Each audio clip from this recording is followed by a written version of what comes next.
नमस्कार, स्वागत आप सभी का यूट्यूब चैनल नॉलेज टीवी। सभी हरियाणा वासियों के लिए 12 बड़ी काम की खबरें, घोषणा, ऐलान, बड़ी खुशखबरी क्या है पूरी अपडेट आइए देखते हैं। हरियाणा की हर छोटी से बड़ी योजना, घोषणा, आदेश, फैसला सभी की जानकारी सबसे पहले यहाँ पर मिलती है, तो सब्सक्राइब जरूर कर लें। तो चलिए देखते हैं अभी अभी हरियाणा से 12 बड़ी घोषणाएं, आदेश, ऐलान। पहली बड़ी घोषणा, रेवाड़ी जिले में आंगनवाड़ी पदों पर भर्ती निकल चुकी है। बाकी जिलों की भर्ती अगले महीने निकलेंगी। हरियाणा में हिसार सहित अन्य जिलों में आंगनवाड़ी भर्ती 2026 अगले महीने से शुरू होगी।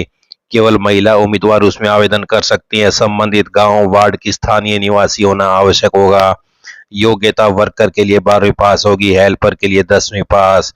18 से 42 वर्ष की आयु आवेदन कर सकते हैं। चयन प्रक्रिया में शैक्षणिक अंकों के आधार पर मेरिट बनेगी, दस्तावेज सत्यापन होगा और अंतिम चयन सूची जारी होगी। तो फार्म अगले महीने शुरू होने की संभावना है। विस्तृत शेड्यूल नोटिफिकेशन के साथ जल्द जारी होगा। इस ज्यादा शेयर करें ताकि कोई भी भर्ती से छूट न सके। तो ये बड़ी अपडेट आई। अगली बड़ी घोषणा देखते हैं। हरियाणा में फसल पंजीकरण के लिए हरियाणा के सभी किसान भाइयों से अनुरोध है कि 31 जुलाई 2026 तक अपनी फसल का पंजीकरण अवश्य करा लें। फसल पंजीकरण के लिए आवश्यक दस्तावेज, परिवार पहचान पत्र, आधार कार्ड, बैंक पासबुक, जमीन संबंधी दस्तावेज। अंतिम तिथि 31 जुलाई 2026। आई अगली बड़ी घोषणा देखते हैं। मुख्यमंत्री नायब सैनी ने प्रदेश के युवाओं के रोजगार और कौशल विकास को लेकर बड़ा फैसला लेते हुए अधिकारियों को निर्देश दिए कि 1 नवंबर से सर्वे में चिन्हित 5,40,428 सीटी पास युवाओं को 100 घंटे का काम उपलब्ध कराया जाए। मुख्यमंत्री ने यह भी स्पष्ट किया कि यदि इन युवाओं को 2 वर्ष तक स्थायी रोजगार नहीं मिलता है तो उन्हें सक्षम युवा योजना के तहत मानदेय दिया जाएगा। तो सीटी पास युवाओं को 100 घंटे काम मिलेगा, तो रोजगार न मिलने पर 2 साल तक मिलेगा मानदेय। अभी अंतिम फैसला नहीं किया गया है कि 9,000 रुपये प्रति महीने मिलेंगे या 6,000 रुपये प्रति महीने।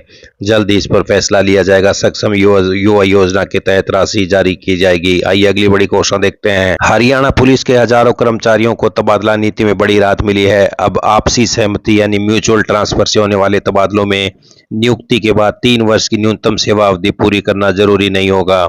ऐसे मामलों में जरूरत पड़ने पर रिक्त पद की शर्त में भी छूट दी जा सकेगी। यह व्यवस्था कांस्टेबल से लेकर इंस्पेक्टर रैंक तक के उन कर्मचारियों पर लागू होगी जो हरियाणा पुलिस की ट्रांसफर नीति के दायरे में आते हैं। तो म्यूचुअल ट्रांसफर में 3 साल की सेवा की शर्त खत्म, 50,000 को फायदा होगा। हरियाणा पुलिस कर्मियों को तबादलों में बड़ी राहत। आइए अगली बड़ी घोषणा देखते हैं। हरियाणा में प्रस्तावित सीईटी ग्रुप सी और ग्रुप डी के लिए तैयारियां शुरू हो गई हैं। एचएसएससी ने फेज 2 ग्रुप सी और ग्रुप डी की प्रस्तावित मुख्य परीक्षाओं को लेकर इंतजामों पर मंथन शुरू कर दिया है। अभी तक आयोग ग्रुप सी के लिए सितंबर और अक्टूबर में परीक्षा आयोजित कराने की तैयारी में जुटा है। ग्रुप डी की परीक्षा नवंबर में संभावित है, तो आप अपनी तैयारी नवंबर के हिसाब से रखें। ग्रुप डी की परीक्षा नवंबर में होने के आसार हैं। ग्रुप सी का मेंस एग्जाम सितंबर अक्टूबर में। आइए अगली बड़ी घोषणा देखते हैं। हरियाणा की राजस्व सेवा में आमजन को सुविधा देने के लिए बड़ा बदलाव कर दिया गया है। अब लोग राजस्व कार्यालयों के चक्कर काटने के बजाय सत्यापित प्रमाण पत्र घर बैठे ऑनलाइन आवेदन के माध्यम से प्राप्त कर सकेंगे।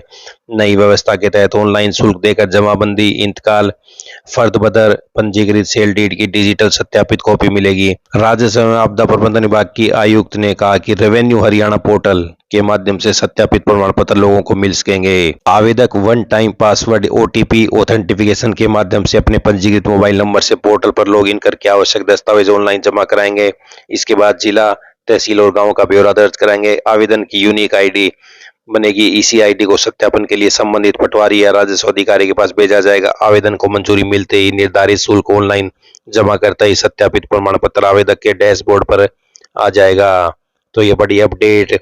इंतकाल सेल डीड और फर्द का 100 रुपये शुल्क लगेगा। इंतकाल, पंजीकृत सेल डीड और फर्द बदर की सत्यापित कॉपी के लिए 100 रुपये शुल्क देना होगा, बेशक दस्तावेज कितने भी पेज के हों। जमाबंदी के लिए पहले 50 रुपये शुल्क था, अब जमाबंदी का शुल्क 10 पेज के लिए 100 रुपये लगेगा। यदि इसके अतिरिक्त पेज निकलवाना चाहते हैं तो प्रत्येक पेज के लिए 5 रुपये अतिरिक्त शुल्क देना होगा। तो ये बड़ी अपडेट। अब घर बैठे मिलेंगे जमाबंदी, इंतकाल, फर्द और सेल डीड। आइए अगली बड़ी घोषणा देखते हैं। हरियाणा सरकार ने विज्ञापन संख्या 4/2018 के तहत भर्ती हुए कॉमन कैडर के पात्र ग्रुप डी कर्मचारियों को वन टाइम ऑप्शन भरने के लिए ऑनलाइन पोर्टल की अंतिम तिथि बढ़ा दी है। तो 15 अगस्त तक अंतिम तिथि बढ़ा दी है। वन टाइम ऑप्शन भरने के लिए। आइए अगली बड़ी घोषणा देखते हैं। बैंकों और यूपीआई एप्स के साथ मिलकर उठाया जाएगा बड़ा कदम। यूपीआई लेन देन में पूरा फोन नंबर नहीं दिखाई देगा, तो ये जल्दी बड़ा बदलाव हो सकता है। तो वहीं ट्रेन में तय सीमा से अधिक सामान ले जाने पर शुल्क देना होगा। कितना शुल्क देना होगा, अभी इसका अंतिम फैसला नहीं हुआ है। आइए अगली बड़ी घोषणा देखते हैं। हरियाणा में चौधरी चरण सिंह हरियाणा कृषि विश्वविद्यालय के मौसम विज्ञान विभाग अध्यक्ष के अनुसार राजस्थान के ऊपर बने चक्रवाती हवाओं के दबाव और मानसून ट्रफ की स्थिति से प्रदेश में अभी कहीं कहीं वर्षा हो रही है। 1 अगस्त की रात से उड़ीसा, बिहार और उत्तर प्रदेश की ओर से मानसूनी हवाएं हरियाणा में प्रवेश करेंगी। इससे 2 से 5 अगस्त तक हरियाणा में पूरे प्रदेश में भारी बारिश का अलर्ट जारी किया गया है। तो अगस्त के पहले सप्ताह में पूरे प्रदेश में बारिश होगी। आइए अगली बड़ी घोषणा देखते हैं। हरियाणा आंगनवाड़ी भर्ती के लिए अपने कागज दस्तावेज तैयार रखें। जल्द ही सभी जिलों के आवेदन शुरू किए जाएंगे।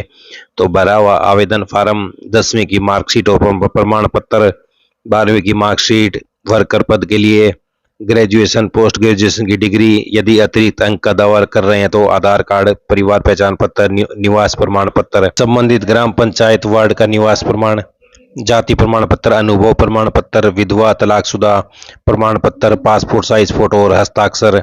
तो इन दस्तावेजों की जरूरत पड़ सकती है। तो हरियाणा आंगनबाड़ी भर्ती के 7,000 पदों पर भर्ती निकलने वाली है। तो ये सभी हरियाणा वासियों के लिए आज बड़ी खबरें, घोषणा, आदेश, ऐलान, पल पल की अपडेट मिलती रहेगी। चैनल को सब्सक्राइब जरूर कर लें। इस अपडेट में इतना ही। बहुत बहुत धन्यवाद।